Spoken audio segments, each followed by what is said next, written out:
Hello दोस्तों, आज हम बात करने वाले हैं लैंड रेवेन्यू की। रेवेन्यू मीन्स होता है टैक्स। टैक्स जो गवर्नमेंट को पे करते हैं, एक छोटा-सा सामान लेने के बाद भी हमको पेमेंट करना पड़ता है, ना चाहते हुए भी। तो उसी तरीके से जैसे किसी प्रोडक्ट का टैक्स पे कर रहे हैं, लैंड का भी टैक्स पे करना पड़ता है। लैंड रेवेन्यू टैक्स है जो लैंड पे लगता है, भूमि पे लगता है और वो टैक्स हम गवर्नमेंट को पे करते हैं। या तो वो कैश में हो या किसी भी काइंड में हो, ठीक है? उसमें आप ग्रीन को शेयर भी कर सकते हो थ्रेसिंग फ्रॉड की तरह, या तो डिफरेंस समझते हैं रेवेन्यू से, हम किसी घर में रह रहे हैं और रेंट पे पे कर रहे हैं ओनर को। यहाँ पे रेवेन्यू और टैक्स होता है और रेंट भी हम एज़ अ ओनर को कैश में दे रहे हैं, लेकिन दोनों में डिफरेंस है। हालाँकि दोनों एक तरीके से सेम चीज़ है, क्योंकि दोनों में हमें देना पड़ रहा है, कैश देना पड़ रहा है, बट दोनों डिफरेंस कैसे कैसे है वो जानते हैं।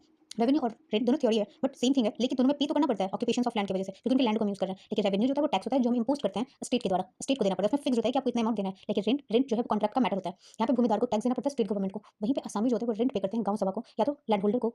किस पे डिपेंड करता है, जैसा कि रेंट कॉन्ट्रैक्ट का मैटर है, हमने पहले पढ़ा है, वो वैरी करता है एग्रीमेंट ऑफ द पार्टीज के अकॉर्डिंग, और रेवेन्यू मैटर है स्टेट का। तो आपको डिफरेंस याद रखना है कि रेंट जो है वो कॉन्ट्रैक्ट का मैटर है और रेवेन्यू जो है वो स्टेट का मैटर है। एक केस था, इसमें लीडिंग केस है राजवंशी वर्सेस श्याम बिहारी। वो बोर्ड होता है रेवेन्यू को, जो डिस्टिंग्विश करता है लैंड रेवेन्यू और रेंट को, जो दोनों के बीच में डिफरेंस बताता है। अब हम जानते हैं कि क्या सेक्शन है लैंड रेवेन्यू के। सेक्शन 153 में स्टेट्स बोला गया है कि वो स्टेट जिनके पास सारी लैंड होती है और वो भूमिदार के द्वारा हेल्ड किया जाता है, वो लायबल होते हैं लैंड रेवेन्यू को पे करने के लिए। लैंड रेवेन्यू किसको पे करने के लिए? स्टेट गवर्नमेंट को पे करने के लिए। जैसे स्टेट गवर्नमेंट को हम लोग लैंड रेवेन्यू देते हैं, वो वहाँ पे कंप्लीट हमारा असेसमेंट हो जाता है। कुछ लैंड्स ऐसे भी एग्जेम्प्टेड है, कुछ लैंड को ऐसा हटाया गया है, यहाँ पे आपको लैंड रेवेन्यू नहीं देना पड़ेगा। जैसे वो लैंड जो ऑक्यूपाई किया गया है बिल्डिंग्स, यहाँ पे इंप्रूवमेंट के लिए काम चल रहा है, फिर ग्रेव आर्ट्स है, क्रिमेशंस ग्राउंड्स है। अकॉर्डिंग टू सेक्शन 154, हर पर्सन जहाँ पे लैंड एज अ भूमिदार है और from before the date commencement, उस कोर्ट के शुरू होने से पहले या कोर्ट के शुरू होने के बाद जहाँ पे भूमिदारी राइट एक्वायर कर लिया गया, उनको पेमेंट कर दिया गया, तो वहाँ पे कंटिन्यू पेमेंट स्टेट गवर्नमेंट को किया जाता है। सेम अमाउंट लैंड रेवेन्यू का देना होता है, जहाँ पे वो स्टिल लायबल होता है, तो वो उस बेसिस पे एग्रीकल्चर ईयर के बेसिस पे वो पे करे, लायबल होता है वो पैसा देने के लिए, लैंड रेवेन्यू देने के लिए। लैंड रेवेन्यू पेबल बाय भूमिदार में be valid on the ground of an increase और डिक्रीज इन द एरिया। वो जिस अकॉर्डिंग लैंड होता है ज्यादा कम, उस अकॉर्डिंग उनको लैंड रेवेन्यू देना होता है, या तो जिस अकॉर्डिंग लैंड पे प्रोडक्टिविटी होता है, जिस तरीके से फसल उस अकॉर्डिंग देना पड़ता है। फैमिली के हर एक मेंबर को के हिसाब से जितना भी टोटल एरिया ऑफ लैंड है, जितने भी भूमिदार के मेंबर्स हैं, उनके पास 1.26 हेक्टेयर से ज्यादा लैंड नहीं होगा, 3.125 एकड़ से ज्यादा नहीं होगा लैंड, और अगर इससे ज्यादा तो वो लायबल होंगे लैंड रेवेन्यू टैक्स देने के लिए गवर्नमेंट को, स्टेट गवर्नमेंट को, अंडर सेक्शन 154।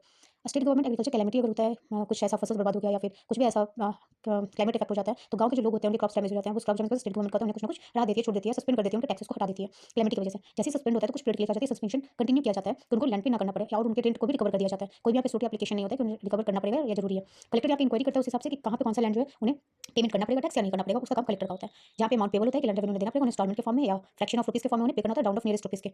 वो सेक्शन 161 में बात की गई है। स्टेट गवर्नमेंट का सारा ऑर्डर इस चैप्टर में फाइनल होता है। Shall not be called in question in any court, और नहीं है किसी भी कोर्ट में क्वेश्चन किया जाएगा कि स्टेट गवर्नमेंट कितना क्या फाइन टैक्स ले रहा है। Collection of land revenue ceased होता है एनी होल्डिंग सैलरी, तो पहला चार्ज होता है होल्डिंग पे, even also on trees building standing there on rent profit, हर चीज पर टैक्स है। यहाँ छोटे से सामान पर टैक्स है, तो लैंड ही हो गया, रेंट हो गया, करोड़ों में जमीन खरीदते हैं या लोग खरीदते हैं तो टैक्स तो वहाँ बनता है भाई। क्लेम जो स्टेट गवर्नमेंट के इस पे रहता है कि वो लैंड रेवेन्यू को प्रायोरिटी देता है, टैक्स को प्रायोरिटी देता है बिना क्लेम किए हुए। किसके अगेंस्ट में? लैंड अगेंस्ट, लैंड होल्डर के अगेंस्ट में। अब हम जानते हैं कि जो भी को-भूमिदार होते हैं, जो जॉइंटली सभी लायबल होते हैं स्टेट गवर्नमेंट को लैंड रेवेन्यू पेमेंट करने के लिए। वहाँ पे ये नहीं बोल सकते कि नहीं नहीं हम जॉइंट है बट हम पेमेंट नहीं करेंगे, ऐसा नहीं होता है। जो भी जॉइंट्स में अगर भूमिदार है तो उन्हें भी पेमेंट करना पड़ता है। कोई भी लैंड रेवेन्यू लेवल होता है रिस्पेक्ट एग्रीकल्चर ईयर के according first day of that year में पेमेंट करना होता है, और लैंड रेवेन्यू जो होता है नॉट पेड अगर होता है किसी भी रीजन से ऐसा प्रॉब्लम हो रहा है, पर्सनल लायबल होगा वहाँ पे पेमेंट करने के लिए डिफॉल्ट टैक्स का भी 167 सेक्शन में ये बताया गया है। अब क्या क्या मोड है लैंड रेवेन्यू को कलेक्ट करने का? सेक्शन 170 में बोला गया है कि लैंड रेवेन्यू अनपेड अगर है with in the time specified, demand के लिए हो सकता है, वो रिकवर करने का उनके पास पावर होता है कलेक्टर के पास। कैसे कलेक्शन करते हैं? वो अरेस्ट कर सकते हैं, उसके लिए वो डिटेंशन ऑफ द डिफॉल्टर कर सकते हैं, डिफॉल्टर अरेस्ट हो सकता है, जो भी गलत कर रहा है वो डिफॉल्ट हो सकता है, उसे कस्टडी में लिया जा सकता है, तहसील के लॉकअप में रखा जा सकता है एटलीस्ट 15 डेज के लिए। सेक्शन 171 में अगर कोई वुमेन है, माइनर है, सीनियर सिटीजन है, 165 ईयर से उससे ज्यादा, तो वो बिलोंग करता है अगर वो आर्म फोर्सेस से, या तो फिर वो एग्जम्प्ट कर दिया जाएगा section 133 135 135 A of the code of civil procedure 1908 के अकॉर्डिंग।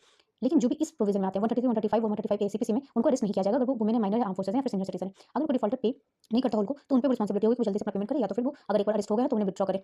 अरेस्ट होना नॉर्मल सी बात नहीं है। अगर हम किसी का लैंड यूज कर रहे हैं या फिर टैक्सेस है तो हमें वहाँ पे पेमेंट करना चाहिए, क्योंकि वो टैक्स लैंड रेवेन्यू गवर्नमेंट के साइड से रूल रेगुलेशंस के अंडर में। और लैंड रेवेन्यू का टैक्स कम से कम 50,000 रुपये होगा डिफॉल्टर को अरेस्ट से बाहर निकालने के लिए, रिकवर करने के लिए। सेकंड, हम कलेक्शन कलेक्ट कर सकते हैं land revenue by attachment and sale of movable property including agriculture produce. यहाँ पे सब डिविजनल ऑफिसर जो है वो अटैच करता है और सेल करता है मूवेबल प्रॉपर्टीज को डिफॉल्टर्स के इंक्लूडिंग एग्रीकल्चर प्रोड्यूस। ये जरूरी है कि हम वहाँ पे बियरिंग अपील जो भी cooking vessels paid building of defaulter वो सब, इवन कि his wife and children personal ornaments according with religious uses can not be party with any woman और tools of village artisan the defaulters and agricultures his अपनी implements of husbandry mechanical power और article set apart exclusively of this use of religious worship shall be accepted from attachment tax. तो जितनी भी चीजें उसके घर में वो अटैचमेंट टैक्स से हटा दी जाएगी, अदरवाइज जो भी मूवेबल प्रॉपर्टी है उस पर अटैचमेंट टैक्स लगता है। या तो फिर हम बैंक अकाउंट को अटैच करके हम उनके लैंड रेवेन्यू को कलेक्ट कर सकते हैं। ये दिया हुआ है आपके garnishee order on the managing charge branch of bank में कि कंसर्न करते हुए rule 46 46 46 B order 21 first schedule CPC in 1900 इसमें है कि इसकी इसमें लॉकर हायर होगा डिफॉल्टर के द्वारा, हर सीम्स सील्ड हो जाएगा प्रेजेंस उनके मैनेजर्स पोस्ट पे सब डिविजनल ऑफिसर जो होते हैं अपने प्रिपरेशंस के अकॉर्डिंग यहाँ पे कंटेंट्स अल्टीमेट डिस्पोजल देते हैं अंडर सेक्शन 173। या तो अटैचमेंट ऑफ लैंड किया जा सकता है, अर्लियर होगा कलेक्टर में attach any land in respect of which any areas of land revenue is due.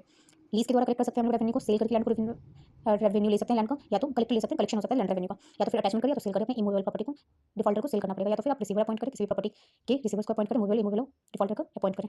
तो ये था हमारा लैंड रेवेन्यू का कलेक्शन। होप थोड़ा बहुत आप लोगों को समझ में आया होगा एटलीस्ट।